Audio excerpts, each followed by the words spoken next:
Hi guys! Update ko lang kayo sa aking pag-flight papuntang Pilipinas. Ngayon po ay dito tayo sa airport ng Germany.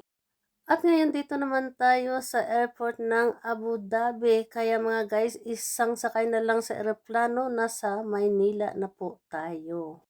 Excited na talaga ako nga makauwi ng Pilipinas at lalong doon sa amin sa Iloilo. Kaya tayo upo ako at nagkakamera at ako'y nagbibideo dito at malapit na tayo. Ngayon, dito na tayo sa Pilipinas, mga guys. Welcome to Pilipinas! At ngayon nandito na tayo sa Iloilo, isang araw na nakaraan at kinabukasan ay pumunta ng mga followers ko sila ni Alejandro at ni Corazon. Kaya naman pagkita namin ay sinulit na nila dito sa amin, nagpasyal-pasyal na sila dito sa amin at nandito nga sila sa likod ng bahay namin, pinamasyal ko sila. Ayan, tingnan nyo mga guys, maganda ang akin nga likod dyan. Likod pa lang yan mga guys. At ngayon, nandito na naman kami sa harap. At yun nga ang mga followers ko, nag-usap-usap sila tungkol sa akin ng mga kare-arian. Char! Ayan, nakikita ninyo ang akin big bike at ang akin nga Harley doon sa una at ang akin nga kotse. Ang sabi kasi ni Alejandro, hindi kasi siya marunong magdala ng or mag-drive ng big bike, kaya pinakita ko naman sa kanya. Kaya naman kinuha ko naman ang akin nga susi at yun na nga ay sinakyan ko na ang akin nga big bike para ipakita ko sa kanya. Kaya humanga siya sa akin kasi ang laki-laki daw yan ay bakit na drive ko daw, char. At na ito na nga ay umalis na nga ako at pinakita ko sa kanila. Ayan ang sabi nga nila, bakit daw nakaya ko yon. Bumalik naman ako bigla dyan. At ito na nga, hindi naman ako nagtagal, bumalik naman ako kaagad, char. O 'di ba? Ang dali-dali lang naman mag-big bike. At yun na nga, pagkatapos ay inaya ko na sila magmukbang dito sa amin mga lamisa, ayan. Kaya halina kayo, kakain na tayo mga kumare at dito kasi sila lahat, ang aking mga pamilya.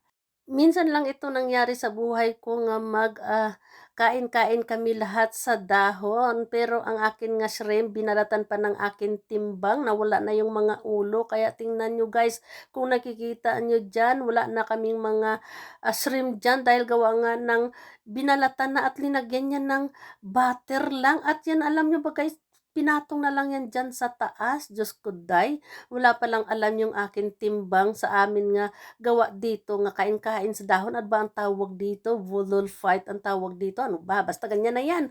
O di ba? Kaya pero patuloy pa rin kami guys sa pagkain hanggang kami ay natapos. Kinabukasan, umalis ako mga guys, papunta ako ng SM sa Iloilo City. Kaya samahan nyo ako. At ito na nga, nakarating na ako sa SM. Kaya samahan nyo kami ulit.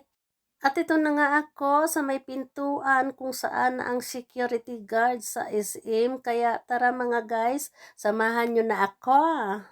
At kinabukasan ay naglinis na nga kami dito sa akin paligid at habang naglilinis ay naglalaban naman itong akin timbang ng kanyang damit. Kaya naman habang naglalabas siya at yung aking kapatid at ako ay naglilinis dito at natapos na si Inday maglinis at ay maglaba pala, sorry, ay naglinis naman dito siya sa akin nga paligiran kasi nga ang daming dumi dito sa akin nga mga katabi-katabi. Kaya iyan guys, i-flex ko lang sa inyo ang aking kapaligiran dyan. Char! Alam nyo mga guys, ang sarap talaga dito sa amin lugar dahil gawa nga ng friskang-friska talaga ang hangin. Ayan, wala ka dyan makikita sa akin nga ugsaran dyan nga may mga dumi. At ito na nga ay habang naglilinis sila at ako ay kumuha ng tubig, ay para naman mag-inom ako ng akin nga gamot dahil gawa nga ng ay para akong nahihilo. Kaya naman kumuha ako ng malamig na tubig at nag-inom dito ako ng gamot dito mga kaibigan. At pagkatapos nga, naglinis naman ang aking kapatid ng kotse ko at ang aking nga timbang. At pagkatapos naman ay kumain na kami dahil nagutom kami at marami kaming trabaho. Kaya habang kumakain kami mga, kumare, halik kayo dito, titingnan niyo lang kami kung ano ang ginagawa namin dito. Ang ulam kaya namin dito parang tuyo lang, char. Ayan, habang nagkakain sila siyempre inaayos ko muna ang aking kamera para naman ay makikita niyo kami mga kumare ko. Tara na mga kumare, halina kayo, kakain na tayo. Ang sarap talaga pakiramdam mga kumare kapag sarili mong bahay nga nandito ka sa Pilipinas. Alam niyo mga kumare, hindi ko talaga sukat akalain nga mangyayari ito sa akin nga magkakaroon ako ng bahay dito sa isang subdivision nga tinatawag nila nga Abida Village, Ayala. Char! Kaya totoo pala ang sinasabi nila kung ano daw ang hingiin mo kay Lord ay ibibigay daw niya, pero hindi ngayon at hindi bukas. Alam niyo mga kaibigan, pinaghirapan ko talaga ito at talagang hiningi ko talaga ito kay Lord, kaya nandito na ako ngayon sa loob ng bahay na ito kung ano po ang hiningi ko sa kanya. Sabi ko sa kanya kasi kahit 3 kwarto lang, up and down, out, kahit yung maliit lang. Ito nga, maliit lang nga ang binigay. Pero mabuti na nga lang ito kaysa wala.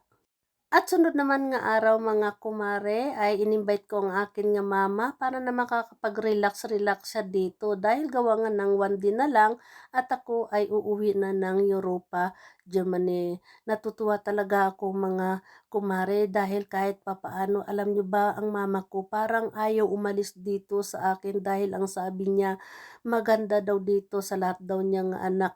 Ako daw ang pinakamaganda puntahan dito sa akin nga bahay. Natutuwa naman ako kapag marinig ko yan mga kumare dahil sa lahat ng anak ng mama ko, ako po yung paborito niya, kaya halos hindi po ako normal mga kumare ay iniwan ko lang siya doon sa amin nga lugar doon sa bahay nila kung saan po ako nagpatayo sa kanya ng bahay, ay nagpaalam ako sa kanya, pero iyak na iyak po siya dahil gawa nga ng ayaw niya nga magkalayo kami nga dalawa, kaya ang ginawa ko naman mga kumare, alam niyo ba, ay in-invite ko na lang sa dito kahit 1 day na lang nga ako ay magpa-flight na, kaya dinala ko na lang sa dito muna sa bahay para naman ay mabawi siya. Alam niyo kasi hindi ko pala alam nga gustong-gusto niya palang makasama ako sa pagtulog kahit isang gabi lang, kaya naman pinagbigyan ko ang akin nga mama.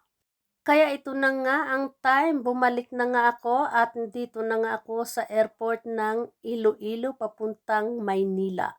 At dahil matagal pa ang amin nga flight, ito nga kumuha muna ako ng hotel dito sa Maynila at ang ginawa ko ay nag-computer muna ako at walang ginawa kundi mag-kape-kape na lang at mag-computer.